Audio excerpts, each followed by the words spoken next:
Hello बच्चों, स्वागत करता हूं सभी का आपके अपने यूट्यूब चैनल राज एजुकेटर में।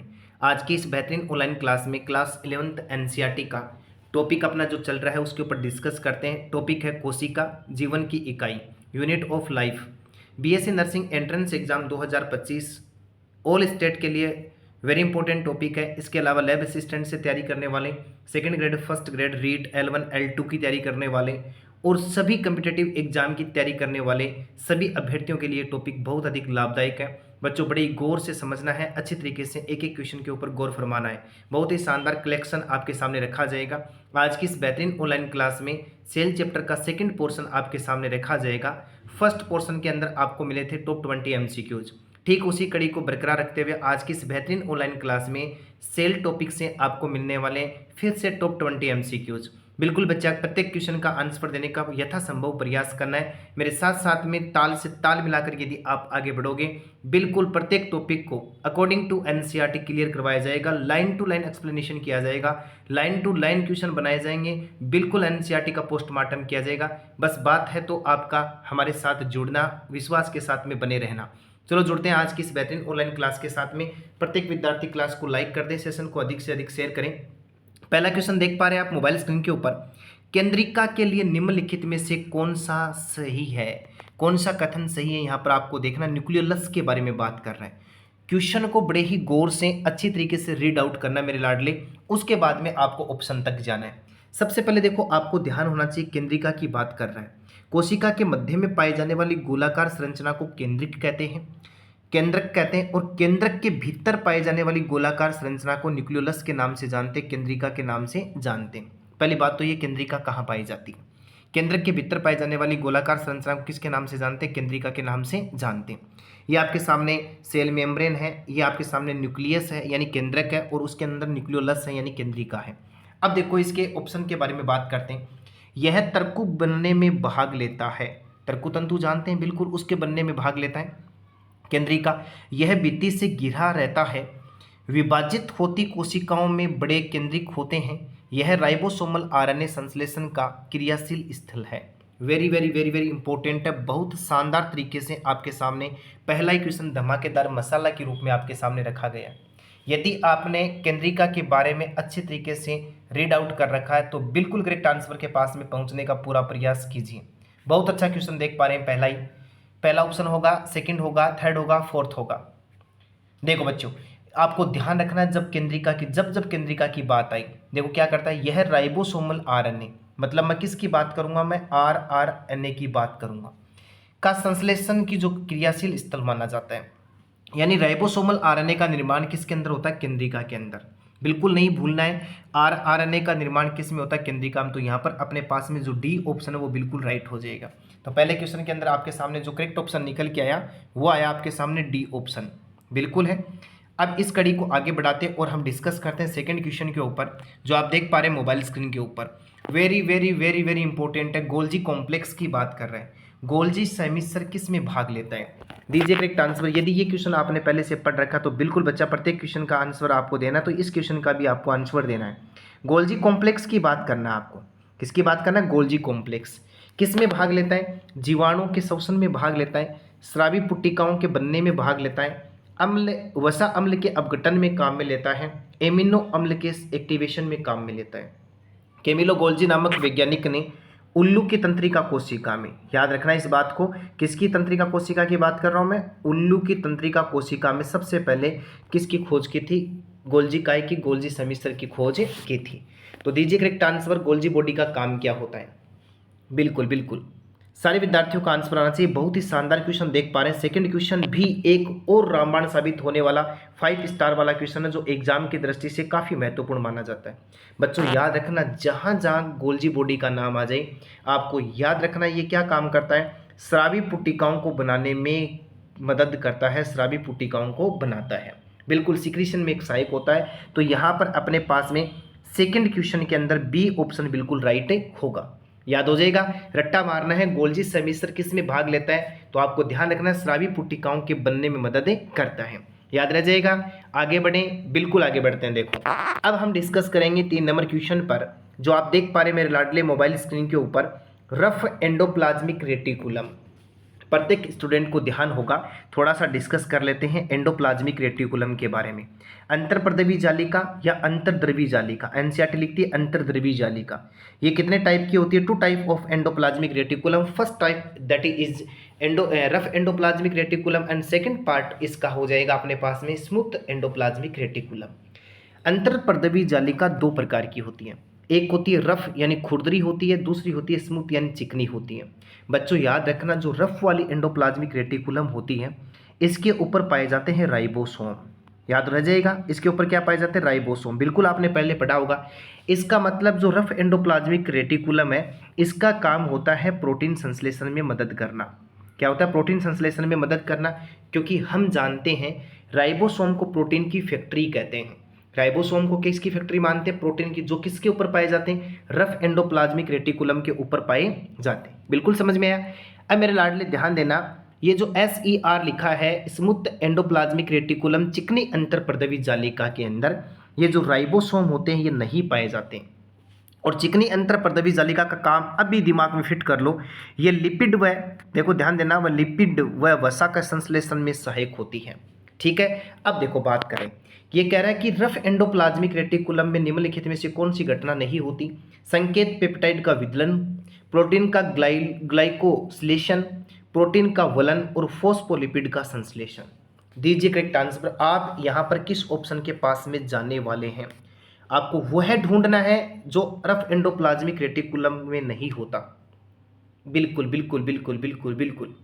देखो बच्चों यहाँ पर ध्यान दो, फॉस्फोलिपिड का संश्लेषण। मैंने अभी अभी आपको ये बताया था कि चिकनी अंतर्प्रद्रवी जालिका का काम होता है लिपिड का संश्लेषण करना। अभी भी लिखा हुआ स्क्रीन पर, देखो यहाँ पर देखो आप। तो इसका मतलब इसका करेक्ट आंसर कौन सा हो जाएगा? डी ऑप्शन हो जाएगा। बिल्कुल समझ में आया होगा, उम्मीद करता हूँ अच्छी तरीके से एक एक लाइन को मैं खोलता हुआ जा रहा हूँ, एक्सप्लेनेशन करता हुआ जा रहा हूँ, ताकि विद्यार्थी अच्छी प्रकार से टॉपिक को क्लियर कर सकें। अब बात करेंगे हम 4 नंबर क्वेश्चन की, जो आप देख पा रहे हैं मोबाइल स्क्रीन के ऊपर। गलत मिलान का आपको चयन करना है। यहाँ पर कौन सा गलत मिलाया गया है उसको आपको ढूंढना है। देखो, उप मध्य केंद्रीय गुणसूत्र एल आकृति का गुणसूत्र होता है। एलोसोम को लिंग गुणसूत्र कहते हैं, सेक्स क्रोमोसोम के नाम से जानते हैं। लैंप ब्रूस गुणसूत्र द्विपट के युगली होते हैं। बहुपटीय गुणसूत्र एम्फीबियन जानते हो, मेंढक के बारे में, के अंडक में पाया जाता है। 4 ऑप्शन आपके सामने मेरे लाडले मोबाइल स्क्रीन के ऊपर है। दीजिए करेक्ट आंसर। यहाँ आप किस ऑप्शन के पास में जाने वाले हैं?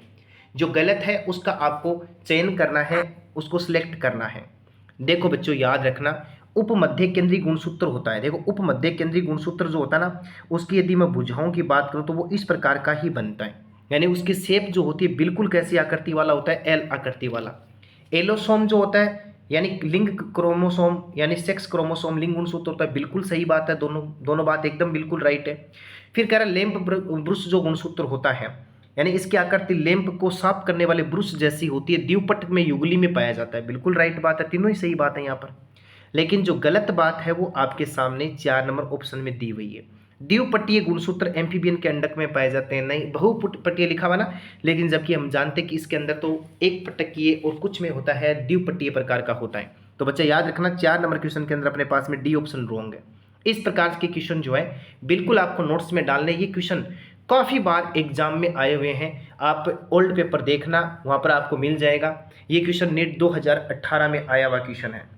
बहुत शानदार क्वेश्चन आपके सामने रखा जा रहा है। नीट 2018 में आया हुआ क्वेश्चन है, इसलिए इस पर थोड़ा गौर फरमाना है। जो बच्चे लैब असिस्टेंट से जुड़े हुए हैं या फिर फर्स्ट ग्रेड सेकंड ग्रेड से जुड़े हुए हैं, किसी भी प्रतियोगिता परीक्षा से जुड़े हुए हैं, सबके लिए एक तरीके का ये छांट करके रखा हुआ मसाला बच्चा। अब बात कर लो 5 नंबर की, जो आप देख पा रहे हैं मोबाइल स्क्रीन के ऊपर। प्रत्येक विद्यार्थी का करेक्ट आंसर आना चाहिए। इतना शानदार और हल्का फुल्का क्वेश्चन है कि उम्मीद करता हूं सारे विद्यार्थी इसका करेक्ट आंसर देने वाले हैं। निम्नलिखित में से कौन सा एक कोशिकांग एटीपी बनाने के लिए कार्बोहाइड्रेट से ऊर्जा निकालने के लिए उत्तरदायी होता है? Very very very very important. किसको बनाने के लिए? ATP. Full form of ATP adenosine triphosphate को बनाने के लिए कार्बोहाइड्रेट से ऊर्जा निकालने के लिए उत्तरदायी होता है। देखो बच्चों, लयनकाय होगा, राइबोसोम होगा, हरित लवक होगा, सूत्रकणिका होगा। बिल्कुल मेरे लाडले, आपके सामने 4 ऑप्शन दिखाई दे रहे हैं। दीजिए करेक्ट आंसर। यहाँ आप किस ऑप्शन के पास में जाने वाले हैं? निम्नलिखित में से कौन सा कोशिकांग एटीपी बनाने के लिए कार्बोहाइड्रेट से ऊर्जा निकालने के लिए उत्तरदायी है? क्या लयनकाय होगा, क्या राइबोसोम होगा, हरित लवक होगा, सूत्रकणिका होगा? देखो, पहली तो बात आपको ये याद रखनी कि ये लयनकाय क्या है। तो जहाँ जहाँ लयनकाय आ जाए, एनसीईआरटी लिखती है लयनकाय, तो आपको पढ़ना है लाइसोसोम। लाइसोसोम के बारे में बात कर रहा है। किसके बारे में बात कर रहा है? लाइसोसोम के बारे में। अब नीचे बच्चा लिखा हुआ डी के अंदर सूत्रकणिका, इसका मतलब ये माइटोकॉन्ड्रिया की बात कर रहा है। किसकी बात कर रहा है? माइटोकॉन्ड्रिया की बात कर रहा है। ठीक है। और हम जानते हैं कोशिका का शक्तिग्रह किसको कहते हैं? माइटोकॉन्ड्रिया को। किसको कहते हैं? माइटोकॉन्ड्रिया को। तो यहाँ पर अपने पास में जो करेक्ट आंसर निकल के आएगा वो आएगा डी ऑप्शन। कौन सा ऑप्शन आएगा? D option. यानी कोशिका का शक्तिग्रह है, कोशिका का बिजली घर, power house of the cell, that is known as mitochondria. यानी यहाँ पर अपने पास में करेक्ट ऑप्शन हो जाएगा डी ऑप्शन। हम जानते हैं माइटोकॉन्ड्रिया की जो इनर मेम्ब्रेन होती है उन पर फिंगर लाइक स्ट्रक्चर पाई जाती हैं जिनको क्रिस्टी कहते हैं, और क्रिस्टी के ऊपर पाए जाने वाले F1 पार्टिकल ऊर्जा को किसके रूप में स्टोर कर लेते हैं? एटीपी के रूप में स्टोर। तो डेफिनेटली 5 नंबर क्वेश्चन समझ में आया होगा मेरे लाडले। यहाँ पर डी ऑप्शन बिल्कुल राइट हो जाएगा। आगे बढ़े जी सर, आगे बढ़े। बिल्कुल देखो 6 नंबर क्वेश्चन आपके सामने। बेमेल को चुनना है, जो यहाँ पर गलत है उसका आपको चयन करना है। प्रोटिस्टा प्रोटिस्ट यूकेरियोटिक कोशिका होती है। मिथेनोजेन जो होते हैं वो प्रोकैरियोटिक होते हैं। गैस रसधानियाँ हरित जीवाणु होते हैं। बड़ी केंद्रीय रसधानियाँ जंतु कोशिकाएं होती हैं। 4 आपके सामने बिल्कुल स्पष्ट रूप से आपके सामने 4 ऑप्शन दिखाई दे रहे हैं। दीजिए करेक्ट आंसर। यहाँ पर 6 नंबर क्वेश्चन में आप किस ऑप्शन के पास में जाने वाले? बेमेल का चुनाव करना है। बिल्कुल बिल्कुल बिल्कुल, बहुत अच्छे बहुत अच्छे, सबका आंसर आना चाहिए। कितना शानदार क्वेश्चन है। बिल्कुल क्वेश्चन का लेवल थोड़ा सा स्टैंडर्ड वाला है, इसलिए कुछ बच्चों को क्वेश्चन टफ नज़र आ रहे होंगे, लेकिन अब जमाना टफ का ही है। शॉर्ट ज़िंदगी अब है नहीं, हमें टफ ज़िंदगी जीनी है, तो टफ क्वेश्चन हमें सीखने पड़ेंगे, क्योंकि आजकल एग्जाम के अंदर कथन वाले क्वेश्चन, बेमेल वाले क्वेश्चन, इनमें से है इनमें से नहीं, इन क्वेश्चनों को आप पेपर में देखना बच्चा, बहुत ज़्यादा कलेक्शन मिलता है और बच्चे वहाँ पर गलती कर देते हैं। क्योंकि आजकल ये होता है कि 4 ऑप्शन में से मतलब लगभग 3 ऑप्शन तो कम से कम ही ध्यान होने चाहिए। देखो, प्रोटिस्टा की बात करें यूकेरियोटिक, बिल्कुल एकदम राइट बात है कि प्रोटिस्टा यूकेरियोटिक होता है एक प्रकार से। चलो बच्चा, मिथेनोजेन की बात कर रहे हैं तो मिथेनोजेन जो है वो मोस्टली, जो प्रोकैरियोटिक की बात करें तो उसमें बैक्टीरिया कोशिका जो होती है वो मिथेनोजेन को बनाने का काम करती है। अब मेरे लाडले, गैस रसधानियाँ हरित जीवाणु के अंदर पाई जाती हैं। बड़ी केंद्रीय रसधानी पादप कोशिका में होती है, न कि जंतु कोशिका में होती है। वेरी वेरी इंपॉर्टेंट, याद कर लेना, अच्छी तरीके से घोट लेना, दिमाग में फिट कर लेना मेरे लाडले, रट्टा लगा लेना कि जो प्लांट सेल होती है उसके अंदर वैक्यूल जो होती है, रसदानी जो होती है, रिक्तिका जो होती है, वैक्यूल जो होती है बहुत बड़ी होती है, जबकि जंतु कोशिका के अंदर या तो रिक्तिका अनुपस्थित होती है, यदि कुछ कंडीशन में प्रेजेंट है तो बहुत छोटी पाई जाती है, लेकिन अगले ने यहाँ पर क्या लिखा, बहुत बड़ी पाई जाती है। इसलिए यहाँ पर जो बेमेल जो है वो आपके पास में डी ऑप्शन है। कौन सा ऑप्शन है? D option. तो अच्छी तरीके से अपनी मेमोरी में फिट कर लेना, बिल्कुल यहाँ पर अपने पास में डी ऑप्शन हो जाएगा। अब कार्य को आगे बढ़ाते हैं और 7 नंबर क्वेश्चन का दर्शन कर लेते हैं। किस कोशिकीय अंगक में जल अपघटनी एंजाइम होता है? वेरी वेरी इंपॉर्टेंट है और इतना हल्का सा क्वेश्चन आपके सामने रखा गया है, उम्मीद करता हूँ सारे विद्यार्थी इस क्वेश्चन का करेक्ट आंसर देने वाले हैं। किस कोशिकीय अंगक में जल अपघटनी एंजाइम पाए जाते हैं? हाइड्रोलाइटिक एंजाइम्स पाए जाते हैं। राइबोसोम में होते हैं, लाइसोसोम में होते हैं, मध्यकाय में होते हैं, सूक्ष्मकाय में होते हैं। दीजिए करेक्ट आंसर। यहाँ आप किस ऑप्शन के पास में जाने वाले? निकाल दो इसका करेक्ट आंसर, इसकी खोपड़ी में छेद कर दो मेरे लाडली। बिल्कुल कॉन्फिडेंस के साथ में आगे बढ़ो और प्रत्येक विद्यार्थी आंसर दे। क्लास के साथ में कुछ विद्यार्थी जुड़ तो जाते हैं लेकिन आंसर नहीं देते हैं, उनके दिमाग में ये, जहन में ये रहता है गलत होगा तो क्या होगा, कुछ नहीं होने वाला है। प्रैक्टिस, अभ्यास जो है वो मनुष्य के बड़ों से बड़े काम को सरल बना देता है। अभ्यास करना, करत करत अभ्यास जड़मती होत सुजान, बार बार अभ्यास करने से ही सफलता मिलेगी। तो मेरे लाडले ध्यान दें, जल अपघटनी एंजाइम का नाम आते आपको सीधा का सीधा लयनकाय के पास में चले जाना है। किसके पास में चले जाना है? लाइसोसोम के पास में चले जाना है, ठीक है ना। और लाइसोसोम की खोज करने वाला वैज्ञानिक कौन था? ये और एक्स्ट्रा के अंदर सुन लो, डी डुबे नामक वैज्ञानिक था जिन्होंने लाइसोसोम की खोज की थी, ठीक है। और किससे बनता है? ये गोल्जी बॉडी से बनता है। यहाँ पर अपने पास में 7 नंबर क्वेश्चन का बी ऑप्शन बिल्कुल राइट हो जाएगा। अब कड़ी को आगे बढ़ाता हूँ और आपके सामने रखता हूँ 8 नंबर क्वेश्चन। बिल्कुल अच्छे तरीके से रीड आउट करो। और एक और शानदार धमाका आपके सामने, माइटोकॉन्ड्रिया और क्लोरोप्लास्ट को दिया हुआ है। इसमें देखो इस प्रकार के क्वेश्चन जो अच्छी तरीके से आपको पढ़ना है और एग्जाम में कितनी बार हुए होंगे। माइटोकॉन्ड्रिया और क्लोरोप्लास्ट हरित लवक हैं, क्या है, अर्धस्वायत्त अंगक हैं। बीक में कह रहा है कि पूर्ववर्ती अंगों के विभाजन से बनते हैं और उनमें डीएनए होता है, लेकिन प्रोटीन संश्लेषी प्रणाली का अभाव होता है। अब सुनो, निम्नलिखित विकल्प में कौन सा सही है।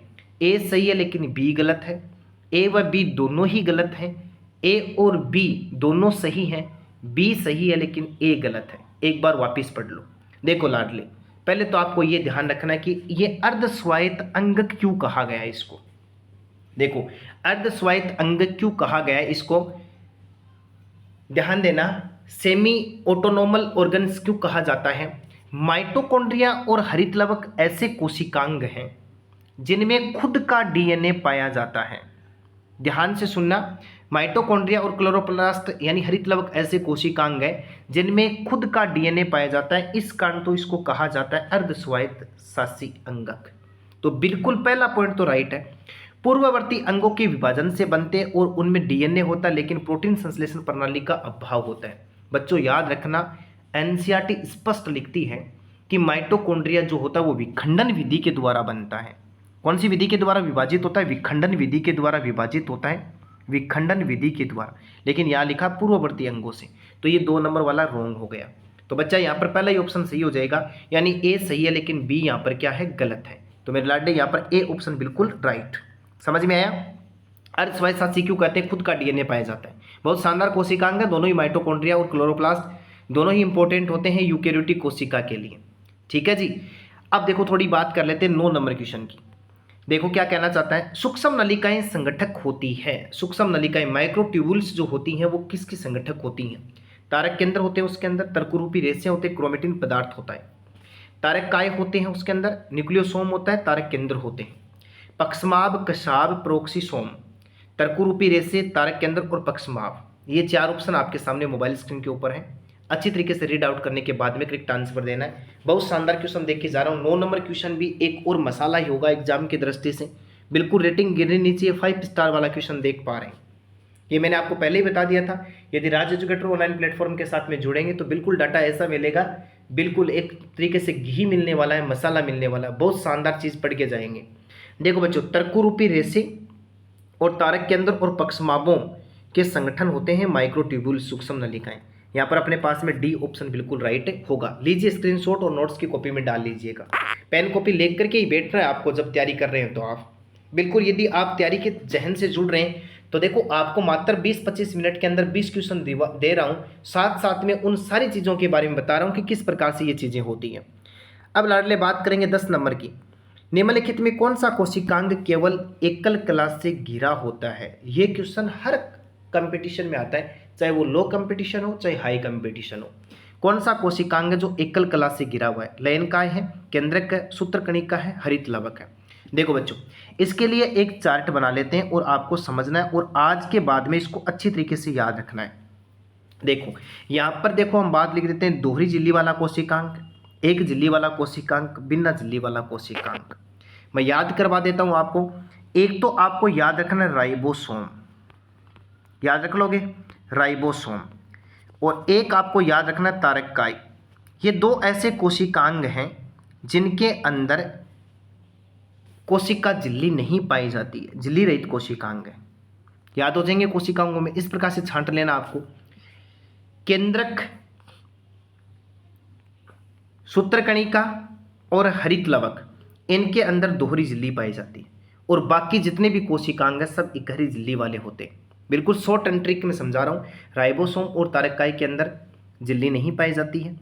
3 कोशिकांग ऐसे हैं जिनके अंदर दोहरी झिल्ली पाई जाती है, वो हैं केंद्रक, सूत्रकणिका और हरित लवक। इसके अलावा जितने भी कोशिकांग हैं सारे के सारे इकहरी झिल्ली के द्वारा घिरे रहते हैं। तो यहाँ पर मेरे लाडले आपके सामने जो क्वेश्चन का आंसर निकल के आएगा वो हो जाएगा लाइसोसोम, लयनकाय, यानी यहाँ पर ए ऑप्शन बिल्कुल राइट होगा। चलो आगे बढ़ते हैं 11 नंबर की ओर। पादप कोशिका की रसधानी में जल गुलित वर्णक कौन से होते हैं। वेरी इंपॉर्टेंट है, वेरी वेरी इंपॉर्टेंट है। पादप कोशिका की रसधानी वैक्यूल जो होती है ना, उसके अंदर पिगमेंट पाए जाते हैं। पर्णहरिम होगा, केरेटिनोइड होगा, एंथोसाइनिन होगा, जेंथोफिल होगा। बिल्कुल बिल्कुल बिल्कुल, बहुत अच्छे बहुत अच्छे, अच्छा क्वेश्चन है, इतना अच्छा क्वेश्चन है। मैं देख पाऊंगा कितने विद्यार्थी इसका करेक्ट आंसर निकाल पाएंगे। यदि आपने कोशिकांगों के अंदर, रसधानी के अंदर पिगमेंट की बात की है, देखो बच्चों अच्छी तरीके से रट्टा मार लेना, जेंथोफिल, केरोटिनोइड और पर्णहरित। इन कोशिकांगों की यदि बात करूं तो ये वसा में विलय होते हैं। किस में विलय होते हैं? वसा में विलय होते हैं। याद रख लेना, एनसीईआरटी सीधा लिखती केरेटिनोइड्स होते हैं कुछ, जैसे केरोटिन है, जेंथोफिल है, ये सारे के सारे वसा में क्या होते हैं? घुलनशील होते हैं। इसके बाद में एंथोसाइनिन की बात करेंगे। एंथोसाइनिन एक ऐसा वर्णक होता है जो किसके अंदर घुलता है? पानी के अंदर। और अगले ने किसकी बात की है? पानी वाले की बात की है। तो यहाँ पर अपने पास में 11 नंबर क्वेश्चन के अंदर सी ऑप्शन करेक्ट हो जाएगा। ठीक है, अब बात करते हैं नेक्स्ट क्वेश्चन की, जो आप देख पा रहे हैं मोबाइल स्क्रीन के ऊपर। झिल्ली युक्त कोशिकांगक है, तो ये तो मैं पिछले वाले क्वेश्चन में बता चुका हूँ चेकरबोर्ड बना करके, तो आप आराम से कर लेंगे।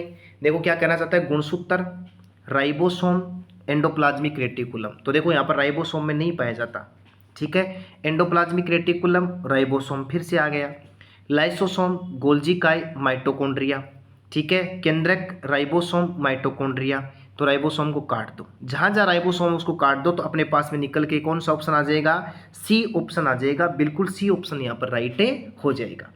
उम्मीद करता हूँ सबको समझ में आएगा। एक और धमाका आपके सामने रखा गया। ठीक है बच्चा, अब बात कर लेते हैं 13 नंबर क्वेश्चन की, जो आपके सामने है। निम्नलिखित में कौन कोशिकांग झिल्ली से नहीं गिरे होते हैं? अब तो आप दिमाग लगा ही लो, बिना टाइम खराब किए हुए सीधे आपको किसके पास में चला जाना है? राइबोसोम के पास में। और राइबोसोम का दोस्त कौन है? तारक। इसके अंदर भी क्या नहीं पाई जाती है? झिल्ली नहीं पाई जाती है। तो यहाँ पर अपने पास में 1 नंबर ऑप्शन क्या हो जाएगा? राइट। ठीक है, अब बात करो 14 नंबर की। क्या कह रहा है? निम्नलिखित में से किस में डीएनए नहीं होता? वेरी इंपॉर्टेंट है, वेरी वेरी इंपॉर्टेंट है। अब दीजिए करेक्ट आंसर। यदि आपने 5-6 नंबर क्वेश्चन को गौर से सुना है तो यहाँ पर करेक्ट आंसर निकाल पाएंगे। किस में डीएनए नहीं पाया जाता है? वेरी इंपॉर्टेंट, बहुत अच्छा क्वेश्चन देख पा रहे मेरे लाडले। निम्नलिखित में किस में डीएनए नहीं होता? देखो, हरित लवक में होता है जी। राइबोसोम में डीएनए नहीं पाया जाता, केंद्रक में पाया जाता है, माइटोकॉन्ड्रिया में पाया जाता है। तो यहाँ पर अपने पास में जो करेक्ट आंसर निकल के आया वो कौन सा ऑप्शन हुआ? B option. ठीक है, यानी बी ऑप्शन, राइबोसोम में डीएनए नहीं पाया जाता है। नेक्स्ट, अब तो सेशन को अधिक से अधिक शेयर कर दो ताकि सब प्रकार के विद्यार्थी को लाभ मिल सके। अच्छा क्वेश्चन दे के जा रहा हूँ। क्या कहना चाहता है? केंद्रीय आवरण व्युत्पन्न होता है। Very important, very very important है। देखो ये आपके सामने कोशिका, इस कोशिका के मध्य में पाई जाने वाली गोलाकार संरचना केंद्रक, और केंद्रक के ऊपर इस प्रकार से दोहरी झिल्ली का आवरण पाया जाता है। केंद्रक आवरण किससे बनता है भाई? चिकने अंतर्प्रदवी जालिका से, गोल्जी सम्मिश्र की झिल्लिका से, सूक्ष्म नलिकाओं से, रुक्ष यानी रफ एंडोप्लाज्मिक रेटिकुलम से। 4 ऑप्शन है आपके सामने। यदि आपने अच्छे से पढ़ा है तो, नहीं पढ़ा तो गौर से समझना, और पढ़ा है तो करेक्ट आंसर दीजिएगा। बिल्कुल बिल्कुल बिल्कुल टिक मार्क कर दो कि जी सर ये करेक्ट आंसर होने वाला है, ये ऑप्शन यहाँ पर राइट होने वाला है। केंद्रीय आवरण किससे बनता है? चिकनी अंतर्प्रदवी जालिका से बनेगा, गोल्जी कॉम्प्लेक्स की झिल्ली से बनेगा, माइक्रोट्यूब्यूल से बनेगा, या फिर रफ एंडोप्लाज्मिक रेटिकुलम से बनेगा। किस ऑप्शन के पास में जाऊं कि करेक्ट आंसर हो जाए? ध्यान रखना लाडले, एक और धमाका आपके सामने। बहुत अच्छे से आपने केंद्रक झिल्ली को पढ़ा होगा, लेकिन आपके सामने ये जरूर नहीं आया होगा कि इसका जो केंद्रक आवरण होता है वो कैसे बनता है। तो याद रख लेना, जो केंद्रक आवरण होता है वो किससे बनता है? रुक्ष अंतर्प्रदवी जालिका से बनता है। ठीक है, अब बात करते हैं नेक्स्ट क्वेश्चन की। 16 नंबर क्वेश्चन देख पा रहे हैं। क्लोरोप्लास्ट में संगठित चपटी झिल्लियों की थैलियों से बनने वाली संरचना कौन सी है? वेरी इंपॉर्टेंट, ये आपके सामने दोहरी झिल्ली वाला कोशिकांग। ठीक है, इसके बीच में इस प्रकार से सिक्कों के चट्टों के समान ढेर पाए जाते हैं। आपने अच्छी तरीके से यदि हरित लवक का, क्लोरोप्लास्ट का यदि डायग्राम देखा तो ये चट्टे आपके सामने पाए जाते हैं। इस प्रकार से आपस में जुड़े होते हैं। ये संरचना आपके सामने हरित लवक की है। ये कह रहा है कि जो चपटी झिल्लियों की थैली है ना, इसको क्या कहते हैं? स्ट्रोमा लेमिली कहेंगे, स्ट्रोमा क्रिस्टी ग्रेना कहेंगे। इसका तो करेक्ट आंसर सब विद्यार्थी का आना चाहिए। कितना शानदार क्वेश्चन, विद डायग्राम समझा रहा हूँ। डायग्राम में अच्छी तरीके से ये चीज़ पढ़िए। देखो बच्चों, ये जो सिक्के के जो चट्टे के जो ढेर हैं, थाइलेकोइड जो होते हैं, ये जो ढेर होते हैं वो क्या कहलाते हैं? ग्रेना कहलाते हैं। क्या कहलाते हैं? ग्रेना। तो यहाँ पर अपने पास में डी ऑप्शन बिल्कुल राइट हो जाएगा। अब बात करते हैं 17 नंबर क्वेश्चन की, जो आपके सामने मोबाइल स्क्रीन के ऊपर है। निम्नलिखित युग्मकों में सही सुमेलन कीजिए। चिकना एंडोप्लाज्मिक रेटिकुलम फोस्फोलिपिड का ऑक्सीकरण, चिकना एंडोप्लाज्मिक रेटिकुलम लिपिड का संश्लेषण, खुरदरा एंडोप्लाज्मिक रेटिकुलम ग्लाइकोजन का संश्लेषण, खुरदरा एंडोप्लाज्मिक रेटिकुलम वसीय अम्ल का संश्लेषण। दो करेक्ट आंसर किसके पास में जाने वाले हैं, और ये बात मैं आज की ही क्लास में बता चुका हूं पहले। ध्यान करना है आपको कि एंडोप्लाज्मिक रेटिकुलम किसको बनाती है, चिकनी किसको बनाएगी और खुरदरी किसको बनाएगी। आराम से करेक्ट आंसर निकल लेगा। याद आया क्या कुछ? चलो देखो चर्चा करते हैं, डिस्कस करते हैं, आगे बढ़ाते हैं अपनी बात को। चिकनी अंतर परदवी जालिका जो होती है वो लिपिड व वसा का संश्लेषण करती है। तो 2 नंबर ऑप्शन यानी बी ऑप्शन में स्पष्ट लिखा हुआ है ना बच्चा, तो यहाँ पर अपने पास में करेक्ट ऑप्शन क्या हो जाएगा, बी ऑप्शन हो जाएगा। समझ में आया? थम्स अप कर दो, अधिक से अधिक क्लास को लाइक करो, सेशन को शेयर करना नहीं भूलें। इतना शानदार कलेक्शन है, फिर भी बच्चे जो हैं वो कम ही क्लास को शेयर करते हैं, या तो ये चाहते हैं कि लाभ सिर्फ हमें ही मिले, क्योंकि शानदार कलेक्शन को किसी को बांटना नहीं चाहता, देना नहीं चाहता, या फिर थोड़े से लेजी टाइप के हो। देखो बच्चा, अब बात करते हैं 18 नंबर की।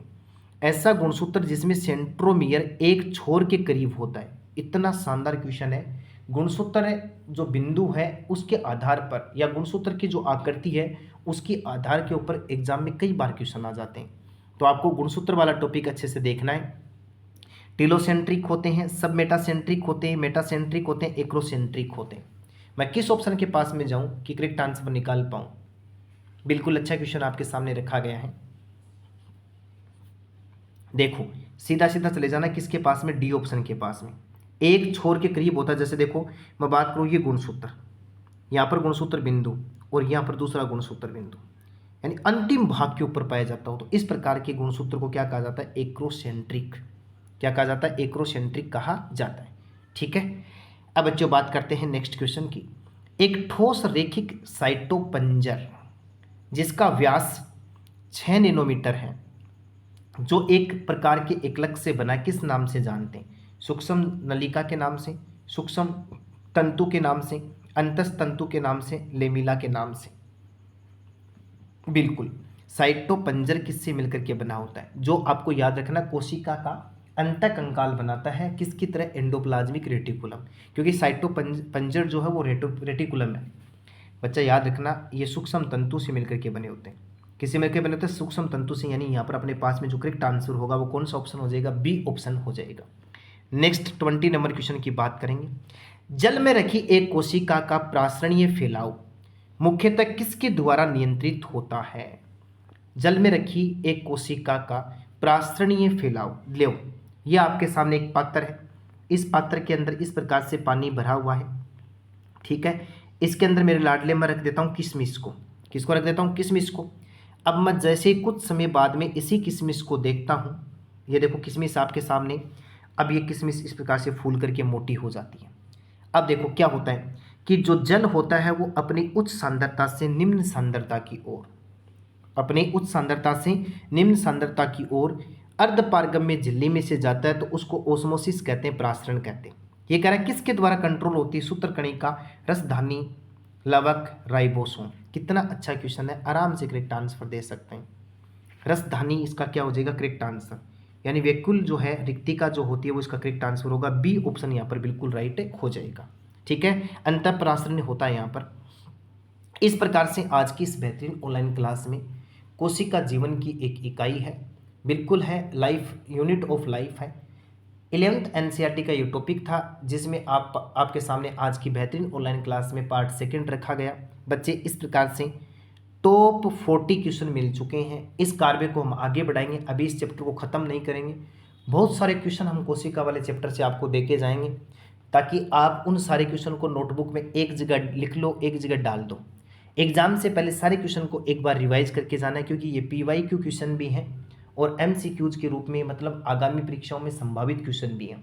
और कुछ क्वेश्चन ऐसे हैं जो एग्जाम्स में आए हुए हैं, तो वो एग्जाम की दृष्टि से कई बार दोहरान कर जाते हैं, जो एग्जाम की दृष्टि से काफ़ी महत्वपूर्ण है। दूसरी बात यह है कि टॉपिक जो है उसका एक्सप्लेनेशन शानदार तरीके से किया जा रहा है। 4 ऑप्शन जो दिए हुए होते हैं उनके बारे में बता रहा हूँ, और जो करेक्ट ऑप्शन होता है उसके बारे में तो पूरा ही पोस्टमार्टम करते हुए चल रहा हूँ। उम्मीद करता हूँ सारे विद्यार्थियों को आज का सेशन समझ में आया होगा, बेहतरीन तरीके से आप समझ पाए होंगे। बस अपील एक ही है कि लगातार सेशन के साथ में जुड़ें। आपको क्लास से मिलने से पहले ही आपको कम से कम आधा घंटे पहले नोटिफिकेशन मिल जाता है। तो आप आधे घंटे पहले एक्टिव होकर के कम से कम 20-25 मिनट निकाल सकते हैं। आप अपने लिए 20 मिनट यदि खर्च करेंगे, इस चैनल के लिए यदि आप 20 मिनट खर्च करेंगे तो डेफिनेटली लाभ प्राप्त करेंगे, क्योंकि संग्रह इस प्रकार का है जो एग्जाम में छपता है। और आपका काम यदि पढ़ने का है तो बिल्कुल आपको बेहतरीन तैयारी करनी चाहिए। बेहतरीन चैनल के साथ में जुड़ करके आप अपनी प्रिपरेशन को अच्छा कर सकते हैं। इसी प्रकार से फिर मिलेंगे धमाकेदार क्लास के साथ में। तब तक के लिए बिल्कुल बिल्कुल बिल्कुल बिल्कुल, तब तक के लिए धन्यवाद।